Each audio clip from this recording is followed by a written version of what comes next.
ఏం చేస్తా ఉన్నామంటే గిరిజన ప్రాంతాల్లో పేద గిరిజన బిడ్డల గురించి మాట్లాడడం లేదు, దళితుల గురించి మాట్లాడడం లేదు, ఇక్కడ ఉన్న చిన్న సన్నకారు రైతుల గురించి మాట్లాడడం లేదు, మా ప్రాంతంలో సమస్యల గురించి మాట్లాడడం లేదు. కానీ నిన్న ఎర్రకోట నుంచి మాట్లాడతాడు. ఎవరైతే నక్సలైట్లు ఉన్నారో వాళ్ళందరూ కూడా ఏరి వేస్తా ఉన్నాం, తొందరలోనే ఎక్కడ నక్సలైట్ లేకుండా చేస్తామని చెప్తా ఉన్నాడు. కానీ ఇవాళ గిరిజన ప్రాంతాల్లో నక్సలైట్లు ఎంతమంది ఉంటారు? ఉంటే వాళ్ళు అక్కడో కొంతమంది ఉంటారు.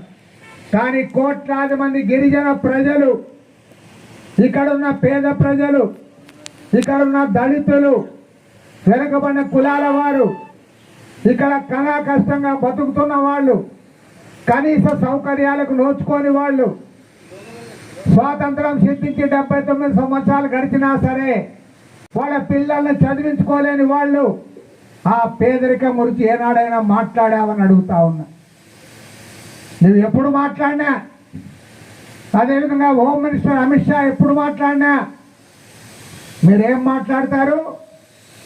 మేము నక్సలైట్లందరూ కూడా నిర్మూలిస్తాం, వాళ్ళు లేకుండా చేస్తాం, వాళ్ళందరినీ కాల్చి చంపేస్తాం అని మాట్లాడుతూ ఉన్నారు తప్ప ఏ ఒక్కనాడైనా గిరిజన ప్రాంతాల్లో ఉన్న గిరిజనుల గురించి, దళితుల గురించి, పేద వర్గాల గురించి, రైతుల గురించి ఒక్కనాడైనా మాట్లాడారని అడుగుతా ఉన్నా.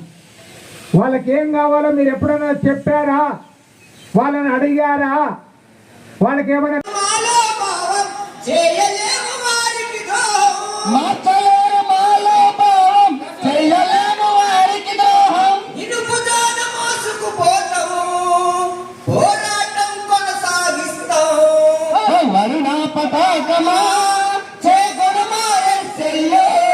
సమజీవులకేతనమా నీకి విగోరెస్సెల్లు, నీకి విగోరెస్సెల్లు, నీకి విగోరెస్సెల్లు.